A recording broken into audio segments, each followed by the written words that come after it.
MOQs went way up and I was going to have to spend much more money up front. So I ordered 7,000 units of product. I had no business experience at all, but I've had a total 180-degree shift in opinion about that. And there's a whole different way to look at it. You're providing value to people. If you weren't providing value, then you wouldn't be in business. To anyone who wants to pursue this, you have to own it. The flip side of independence or freedom is responsibility. You have to take a lot of initiative and go out there and drawing on internal resources of kind of responsibility, hard work, to take advantage of all the wealth of information that's on the internet and go out there and find it. Just starting us off here, I'd like to hear a little bit about your background. How did you get started? What were you doing before you launched this product, and what brought you towards wanting to launch a product in the first place? Man, it's kind of a long, convoluted journey making it to the Passion Product program and finally selling on Amazon. But maybe sometime towards the end of the pandemic, I'd been working as a full-time nurse in critical care. I was actually in the COVID ICU on night shift most of the pandemic, and that was a lot. So I had some differing, beliefs and values about how that should have been handled and about how would you say the rules and regulations that they wanted us to participate in to be healthcare workers. So without getting too political, that was not my bag. I was interested in pursuing, some avenue that would allow me to have some more independence to live a life that I thought would be more in accordance with my values. And I started looking into, actually, I think the first place that caught my eye was Etsy. Okay. I wanted to do, and this kind of ties in a little bit, I'm big into the outdoors, mountain climbing and backpacking and stuff like that. So I set up an Etsy shop. I was going through all that, trying to do print on demand stuff. I ended up getting a 3D printer, which was super fun. I started making 3D stuff, 3D printed models, but that was a total failure of a business. That didn't work out. So I kept pursuing it, and I got turned on to selling on Amazon, came across Travis's channel, loved his content, thought the interviews that he was doing were super cool. So ended up getting his course, which was kind of the first big step for me, going through that, and then actually signing up for the accelerator program with my mentor, Rami, my passion product coach. So that was kind of the big step for me to kind of commit and invest into that more fully. So yeah, it was super cool. Ended up using my 3D printer and a buddy who had more experience 3D modeling, and we essentially created our own product and 3D mold that we could send off to the manufacturer so they could make a silicone injection mold out of our design, which was super fun. And then we took it from there. Totally, that's super cool. That's very cool to hear, especially like nowadays how you can have tools like 3D printers that you can get started with that manufacturing on your own at home before actually getting anyone else involved. Yeah, it's super fun making the little prototypes. Yeah. I wish I had done maybe a little bit more of a journey for my audience, as Travis goes over in the passion product formula, kind of bringing everyone along for the ride, creating a tribe. I didn't execute that particularly well with this brand, which is kind of what I hope maybe we can talk about. And we could take this any number of directions. I submitted info on one product in particular, but I have, a half dozen products or so now live and 2 different brands. So I feel like the second brand was actually where I kind of got my stride a little bit. But yeah, it's been an awesome journey so far. That's very cool to hear. And yeah, I'd love to touch base on the second brand as well. And that's what I see happen like so often is like Amazon is like, it's definitely a hands-on learning experience. Like you learn so much from watching, but you learn so much more from just actually jumping in there and doing. So it seems like you picked up a lot from that. So just going back a bit, going back to motivation thing, that sounds like going through everything in 2020 like that kind of gave you the sense that you wanted to get something more, wanted to find some more freedom. And yes. So you had this desire to go out and make your own money. Obviously, Etsy is a big tool a lot of people use, but eventually you stumbled onto Amazon. So that desire just came from wanting to have freedom in the way that your money, your life, and these type of things. Exactly. Yeah. And, I had no business experience, no sales experience at all. And honestly, to be honest, it's funny looking back, I always kind of thought of sales as like a dirty word, you know what I mean? Like marketing and all that stuff. It's kind of like, yeah. But I've had a total 180-degree shift in opinion about that. And, there's a whole different way to look at it. you're providing value to people. If you weren't providing value, then you wouldn't be in business. And Yeah. so I just think that's super cool that you can determine that value. You know what I mean? You don't have to have an employer mediating that. You can go out there and say, hey, I think I have this to offer. Let's offer it up and refine it and Yeah. make a living doing that. Totally, totally. So did you like when you like got started on this objective of making money online, did you have like a big goal you wanted to reach? Was there like a number or like a place you wanted to get to? Yeah, there were a couple kind of milestones, let's say, that I wanted to hit. Primarily, I wanted to be able to at least go part-time at work. That was my first big goal. I was working a lot. And I just, as a nurse, obviously there is a certain passion for that. And I'm very proud of what I do. But on the other end, if you are, or maybe I should speak personally, if I'm feeling burnt out, I can't offer, my best to my patients and my coworkers. And so being able to come in part-time, I feel like, I'm refreshed, I'm rejuvenated, I'm happy to be there. And I really feel like that comes off to my coworkers and to my patients. So that is actually better now, I feel like. And I have that, an added freedom and flexibility in my own personal life. That's just been fantastic. So that was my first goal, was to go part-time. I do have, bigger goals for 2024 and moving forward. I would like to, by the end of 2024, be hitting, about $10,000 a month in take home. That would be after, after taxes and everything. So that's the goal for 2024. Totally. Love to hear it. Yeah, that's great. Yeah. So going back a little bit here to you messed around at Etsy and eventually you discover Amazon. It sounds like you found some of Travis's materials, did some external research. How did you eventually decide? You launched your product, Kitty Compass. And how did you eventually decide to go that direction of a pet product, or even like that pet product specifically? What led you towards there? Why did you know that was going to be such a great idea? Well, I didn't. And actually, it's almost a tale of two products. Sure. That brand it's interesting. I feel like we could do a whole episode just on that. But essentially what happened was I had been turned on to, this was before I came across the passion product formula, let's say, or Travis's material. Right. I had been turned on to slightly different method of product opportunity research. Okay. I had been turned on to, Helium 10 software and was following a slightly different model. I think, all this kind of stuff dovetails together. So I don't think it takes anything away from what Travis has done and what he teaches. I just hadn't stumbled across his content yet, to be honest. So I came across what I thought was a product opportunity that was based off of, keyword search volume and the number of competitors in that space, as well as their number of, how mature their listings were, I guess, just by a function of how many reviews they had. Sure. And so what I ended up doing was, reaching out to manufacturers, figuring out, an approximate landed cost of goods, and then going, this would be a profitable product. And so what I actually did, and this, I don't know where I picked this up. I can't take credit for it because I'm sure it's out there, but this was when ChatGPT was kind of new to the scene. And I basically just downloaded all of the reviews from these products and fed them through ChatGPT, just asking it to pull out, what do people like best about it? What do people complain about the most?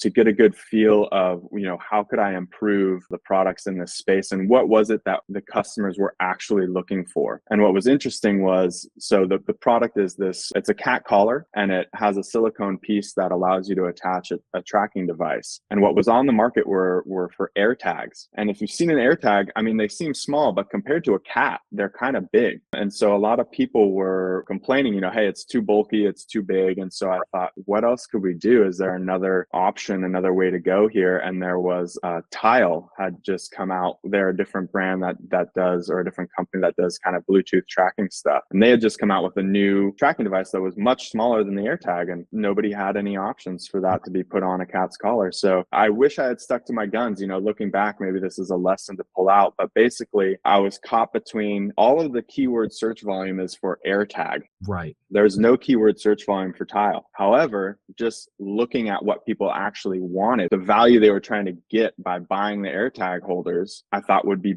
better delivered with the Tile product, but there was no keyword search volume there. So what ended up happening was I developed both. I developed my own version of both. And it's turned out 3D printing, or is this like Yeah. Okay, nice. Yeah, with the 3D printer coming up with mock-ups and prototypes, and then I sent both molds to the manufacturer to have them manufactured. So we did a large initial production run, and the proof's in the pudding. It turns out that the tile for me anyways is far outperforming the Wow. AirTag version. And so I kind of wish I had just stuck to my original plan, which was, hey, people want the tile. Yeah, maybe the keyword search volume isn't there, but you could see that's what the customers are looking for. So that's how that works itself out. Well, first off, that's super interesting how you integrated AI there at the beginning. I always like hearing how people are using like new technology that come out to Yeah.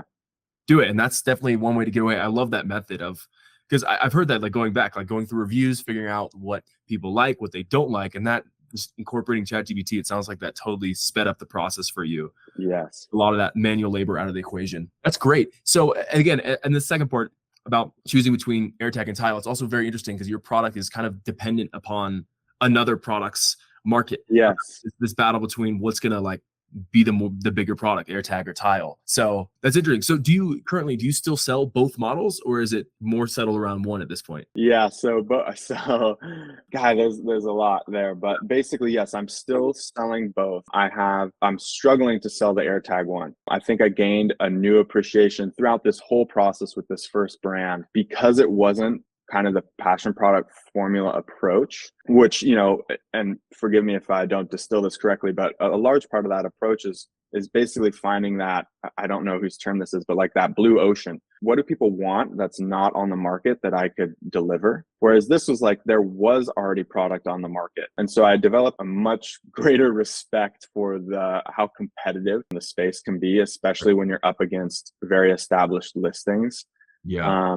And so my AirTag, I've really struggled to position that well in the marketplace, given the fact that there are so many other people selling this product with more established listings than mine. Whereas the tile, I'm the only one selling that. So when that started to become apparent, that's when I really keyed into that more, I would say, kind of Travis's approach. And that's when I launched the second brand, was when I realized, okay, how can I do something that nobody else is doing, but there appears to be interest? So my other brand has actually been much more successful. Interesting. Okay. Very Yeah. cool.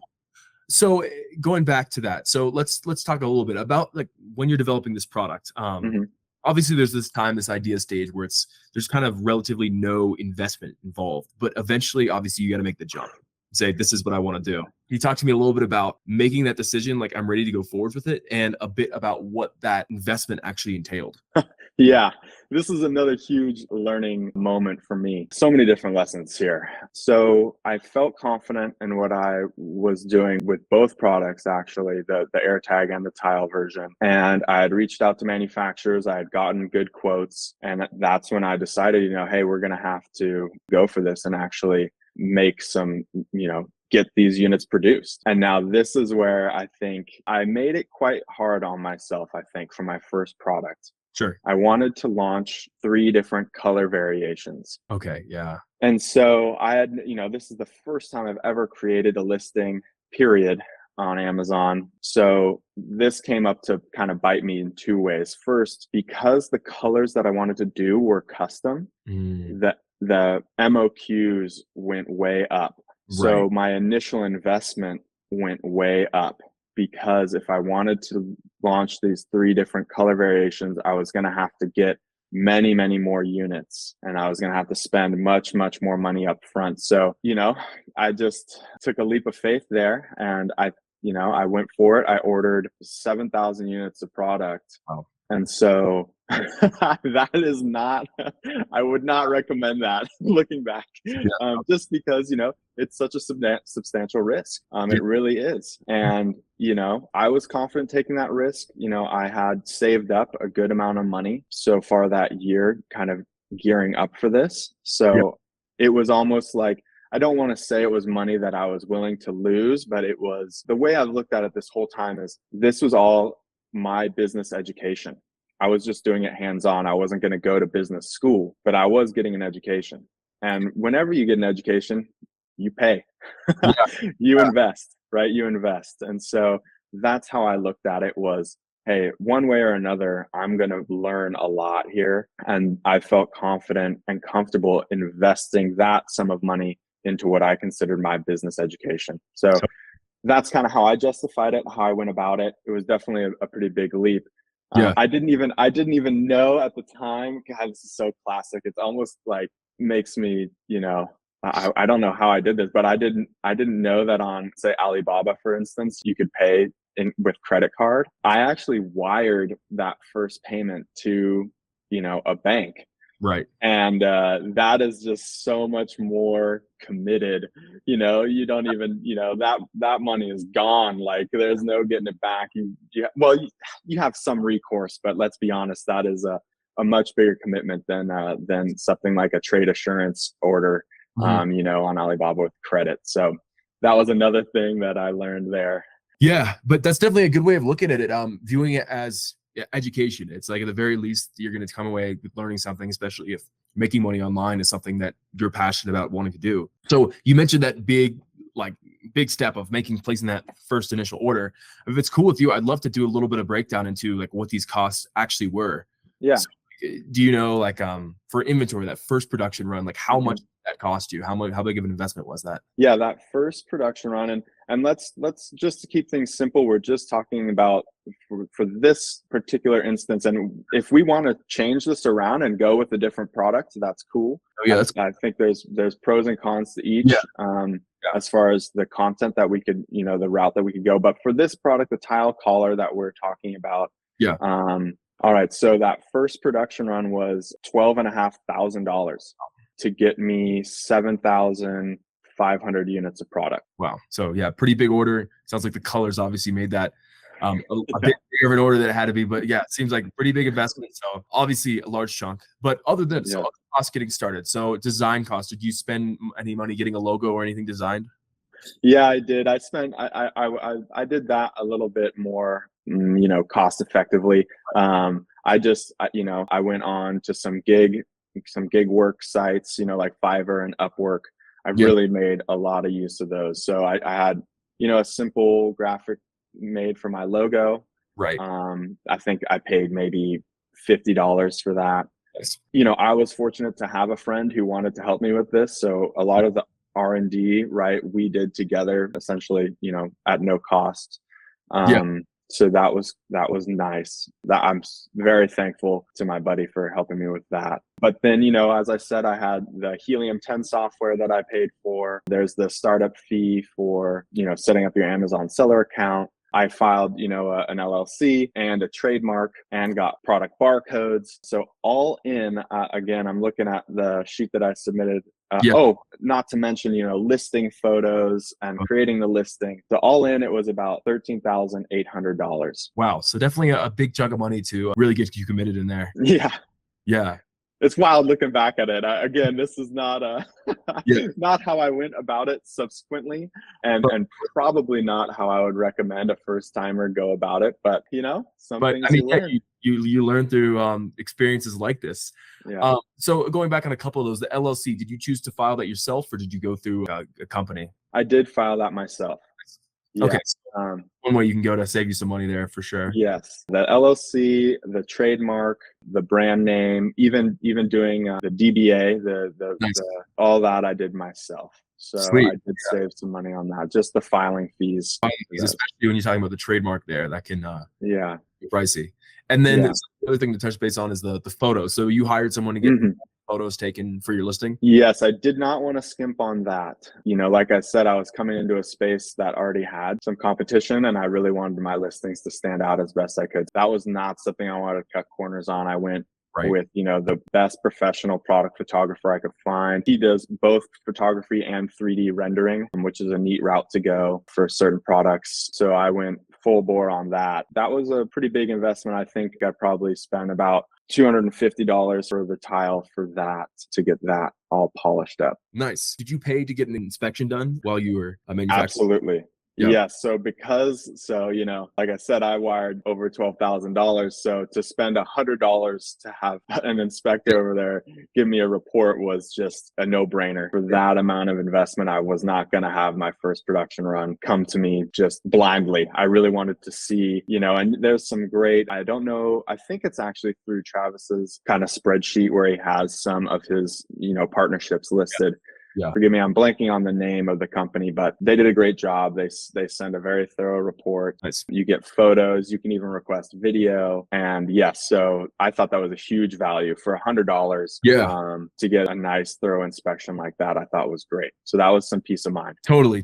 And did that report come back good? Any issues? No, it was fantastic. And I think that was another takeaway kind of on the more positive side of things was, it's a little scary doing business with overseas partners at first. How do you trust them? How do you know that they're not just out there to, scam you out of your money essentially? But, looking at it, they also have a reputation to uphold and they also want to deliver value to their customers. So I think I have a lot of respect and appreciation for what these manufacturers do and how professionally they handle it. And my product was, there were no major issues. I had a couple minor, there was some dust on some unit, or there was a thread out of place on this, but the error rate, the defect rate was very low. So I was very happy with that. That's great to hear. So around from the time that you start the manufacturing process, how long did it take you until you were able to actually launch on Amazon from there? Yeah, this goes back to my issue of wanting to do the 3 color variations. So this was another big lesson for me, was that turnaround time from kind of initial conception to live listing. I think it's imperative to recognize that, time is money.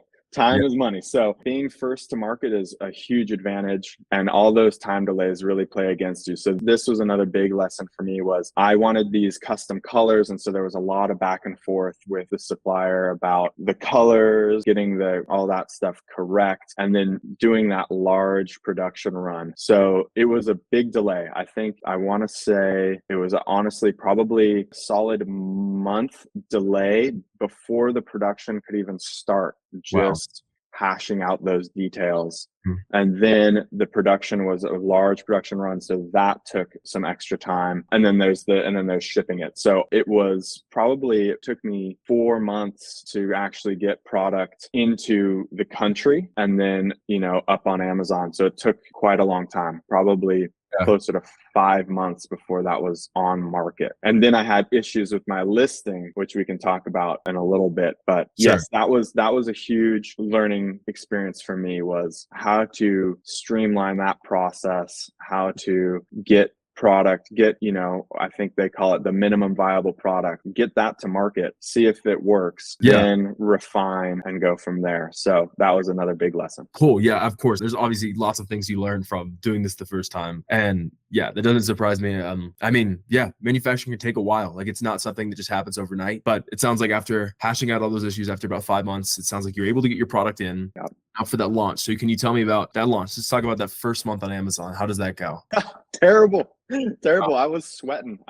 This was probably one of the low points in my journey. Basically what had happened was, this was my fault, but I don't know how I made this error. I don't know what happened, but essentially in the kind of jumbled, confusing mess of creating my first listing and having the variation. So having a parent ASIN and then child ASINs was quite confusing to me. And so somehow, while trying to figure all that out, I actually listed the product as generic. So all the work that I put into developing a logo and a brand and getting brand registered and trademarked, all of that went out the window. And all my, the A+ content that I wanted to list, the great ad copy, the bullet points that I had written, and all that stuff really is limited if you're not brand registered. And if you're listed as generic, you forego a lot of those benefits. So it launched and I wasn't getting the attention that I thought, that I was anticipating. And I looked and realized, oh my gosh, it's listed as generic. So this opened up a whole can of worms, a lot of back and forth with Amazon seller support, trying to get that listing updated. And essentially what happened was my listing was actually deleted. For a period of, I think, 3 weeks, it was just gone. And I was stressed, and I had units in the warehouse that were now stranded inventory Wow. that were, essentially scheduled to be shipped back to me, which was going to incur a huge cost. Hmm. It was very stressful, not fun. So I had to work through that. Luckily, just persistence, I would say, continually reaching out to seller support, talking to multiple different associates to get, their help. And eventually I was able to relist as my brand and get the listings polished and up. And then it was off to the races. That Yeah. was now, God, probably 6 or 7 months after initial concept that finally this was all polished up and actually looking like the listing I had envisioned. Right. Then the sales started coming in, and it's been doing great since. Totally. So it looks like those first couple of months where you're dealing with issues, basically no sales coming in during that time. Exactly. Yeah. But so it looks like right here, look at the sheet, month 3, the sales actually do start to pick up and you finally start to get these first orders. Yes. So can you walk me through here? So in that first month, month 3 of being on Amazon, the first month of really getting sales in, Yeah. how much did you do in revenue that month? So that month, about $2,400, $2,400 in revenue. I sold about 250 units. And this was the month that, one, I was just so excited. Yeah. The listing's there, it's getting sales. It was great. Now, Yeah. this was where I started learning about advertising and PPC costs. So that opened up the next kind of leg of the journey. I was very excited to see sales coming in, but I was also spending quite a bit on my ad spend. Right. And so that was kind of the next piece of the puzzle for me to dive into and try to sort out. Yeah. So it looks like obviously you got your product cost after that amount you made, right? And then the Amazon selling fee, the Amazon FBA fee. It looks like after those numbers, you were profitable that first month, but after spending some on PPC, that's what kind of put you in the red the first month. Yes, exactly. So I think I'm not alone in this. Yeah. Figuring out Amazon PPC is kind of a science all unto itself. But I wasn't, this didn't really deter me at all. Sure. I had the sales coming in. I was more interested in kind of increasing that sales velocity. Right. And establishing that listing. I was more interested in that than my bottom line at that point. I knew that getting those sales numbers up, that was my priority. And then I could tailor the PPC cost and scale that down and make it more appropriate as things went on. Totally. So month 1, and I think this is a lesson to a lot of people, is just generally like when you're getting started with PPC, it's a lot of experimentation and figuring out. So, I mean, we'll walk to month 2, and I think this should be for other people that are worried after the first month to see that this is the case for a lot of people and it ends up okay a lot of the time. So walk me through month 2. What happens here for you? So month 2, we start coming in. Well, and this is interesting too. I don't know how we could factor this in. But this is where we're coming into the holiday season and sales just start popping off. I more than double my amount of units sold. I sell about 550 units. Very nice. My top line revenue is about $8,500 that month. And my PPC spend is much better. So that month, I finally end that month in the green. Nice. With about $1,300 profit for that month. So that was cool. That was, again, I was excited to get sales that first month of really getting sales. And then that second month, I was really excited that now I'm in the green, we're doing this. And it was just really cool. And that momentum, I think I'm carrying forward. So I'm excited. Oh, and it does look like, looking at your numbers here, it looks like you actually spent more in PPC, but those dollars spent were much more efficient in getting you sales. Exactly. There's probably some fancy math we could do here, but yes, that's exactly right. Once you realize, which either keywords or auto campaign, however you want to do it, once you kind of tailor that in, that's kind of a cliche phrase, got to spend money to make money, but I didn't want to leave sales on the table. If I could increase sales, profitable sales by increasing my ad spend, I was totally okay with doing that. So yeah.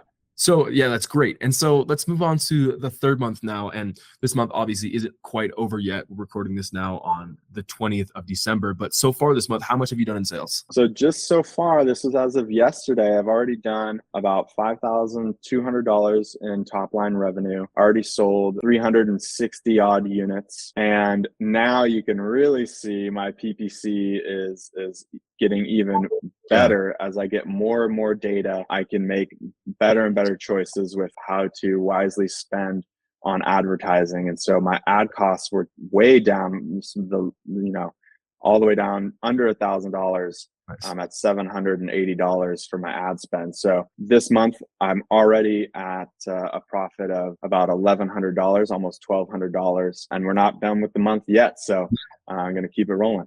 Totally. And it's great to see that momentum carried forward. I know like there's a lot of big factors in November, such as like Black Friday, which is going to be the big, it's going to cause a lot of sales. So it's good to see that you were able to keep those numbers up even after such a big month of sales there. Yes. So just summarizing this all in total, how much have you made selling on Amazon so far? So for this product in total so far, I've done about, let's see, $1,100 in total profit. This takes into account, my month of spending too much on PPC and then kind of recouping that in the subsequent month and a half.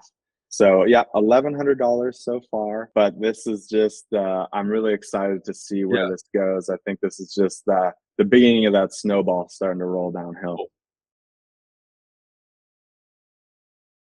Top line revenue, $16,000 with a total of about 1,150 units sold. Very nice. And that's just in basically 2.5 months. Exactly. Yeah. Very cool. Very nice. That's very impressive to see what you guys. And that's, as we mentioned before, that's just off of one product right there. Yes, that's just my one product. I have, this has been a learning process. So I have now, 6 other products live. Yeah. And I would say, the AirTag version of this is kind of the black sheep. That one, I'm still trying to figure out how to proceed with that. But my other products are more than making up for it. Right. What I learned, I've been able to capitalize on. So yeah, I'm very happy. I don't have my overall numbers all kind of laid out quite as nicely as the one for this one product, but yeah, it's just one out of many. That's super cool. Yeah, that's great. And so yeah, I know we focused a lot on this one product, but I at least want to take the opportunity to briefly talk about these other products that you've mentioned throughout here. Yeah, well, I think we should look at the one other one, and I might be able to break this down pretty well on the fly here. So, and this is great because I feel like Travis actually has a couple episodes on products kind of in this ballpark. It's my other brand, which is a brand for nursing students. Okay. So this brand is called Nurse Readiness Academy, where I make kind of educational material and school supplies for nursing students. Very cool. And I like this because, I have an unfair advantage. You know what I mean? I am a nurse. I know I have expert knowledge in this field, so to speak. And I think that's a real game changer to bring my personal experience and knowledge to bear on a product. I think, is something that Travis talks about. And I think that really does make a big difference. So one of these products is a set of flashcards. Nice. For nursing students. And let's see, I can kind of walk through, if you give me 1 second to pull up my other stuff here. That's very cool here. I know Travis stressed a lot how good of a product flashcards can be, especially as you mentioned, if you have an unfair advantage like that, and since you got the nursing background. Yeah, it's great. There's a lot to say about them, and a lot of positives about the flashcard product. It it doesn't ever go bad. It can be on the shelf forever, and it's very hard for people to duplicate because it's my experience, it's my expertise, it's my information. And so it's not like somebody can just come and make a generic knockoff. Right. And so having a one-of-a-kind product or service, I think, is key. You can really leverage that, and it's a lot more valuable in that way, and so you can get a much better return. Totally. So for this, go ahead. Go for it. Okay, so for this particular product, I can just give you a really quick breakdown of my initial production run. So this time I did a much more balanced approach. Sure. My initial order was just over 500 units. Nice. That initial production cost for manufacturing was just under $3,000, so much less investment there. Overall, my initial investment to have those goods produced, the logos, the trademarking, all of that was about just under $4,000. So you can already see right there, huge difference. Something like $13,000 versus less than $4,000. I think Right. is something that anyone can wrap their head around. Yeah. A much more moderate approach Yeah. this time. So let's see. Now let's break down some of these numbers with this product. This one was much more quickly to market. I was able to come up with the idea, hash out the design and the production in about 2 months. Nice. And have that to market. And so we can look back and see here. So my first month up and running with this product, I sold just over 100 units. Wow. For a top line revenue, $2,250, $2,250 for my top line revenue. And now, of course, taking in, all the fees, the Amazon's fees, my PPC, and then this also includes the Vine program, which I took advantage of. And so that first month, I was actually already in the green at $220. Very nice. And then it just kept getting better from there. Month 2, I had sold 156 units. Wow. For a top line revenue of $4,600. And my total profit after fees was $900. Nice. So so that was great. And then we just kept that ball rolling. I actually had to reorder. So I did a reorder with, a larger order volume and lowered my cost of landed goods per unit. And so I increased my profit margin by quite a bit. And so that third month, let's see. Oh, well, there's a lesson here. Okay. I went out of stock. So that's pretty classic. So this was this is that give and take, lower MOQ. Of course.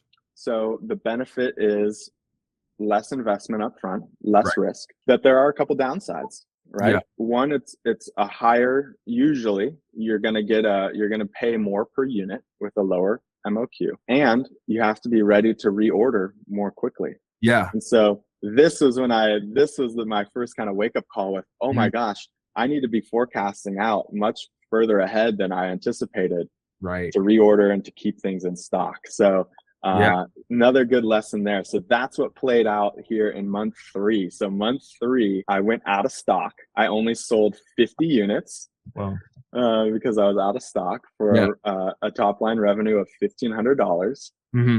And then also in this month, I shipped in that next order. So that cost some money. So I actually, after fees and sending in that new inventory, I actually was in the red for $270. Okay. So that's what happened. That was actually just in the month of November. Gotcha. But now I'm going to bring up the current month. So this is as of today. This is only 2/3 of the way through the month. Right. But this month, I've already sold 250 units. Wow. For a top line revenue of $7,300. Wow. With a net profit after fees of $3,200. Wow. Okay, so that's looking very good. Yeah, so that I think is a good kind of counter example of compared to the first product. This, if you want to call it the second product, tried to take some of the lessons I learned, and I think I executed a much better plan overall. Yeah, and now we're doing it. Definitely, it goes to show like what you can learn from just diving in, getting some experience with the product, and then at the very worst, even if the product doesn't do well, I mean, you'll learn for that next time that you do it, mistakes from that, and then how you can make a product that's better and list it better and use Amazon better. So that's very cool. Cool. So that's very cool to hear about those 2 products. I want to ask about what resources do you think were the most helpful throughout this process of launching a product? I know you mentioned a couple of things. You had a friend who was helping you out on the design side. You mentioned you were part of the accelerator program with Rami. I'm curious about, is there any other things that you feel like might have helped you along this time? As far as outside resource, the internet is just incredible. I think I do want to say, to anyone who wants to pursue this, you have to own it. You know what I mean? It's, the benefit, the flip side of independence or freedom is responsibility. Yeah. And so you have to take a lot of initiative, and go out there and look up the information that you need to know, ask the questions, Yeah. find the answers.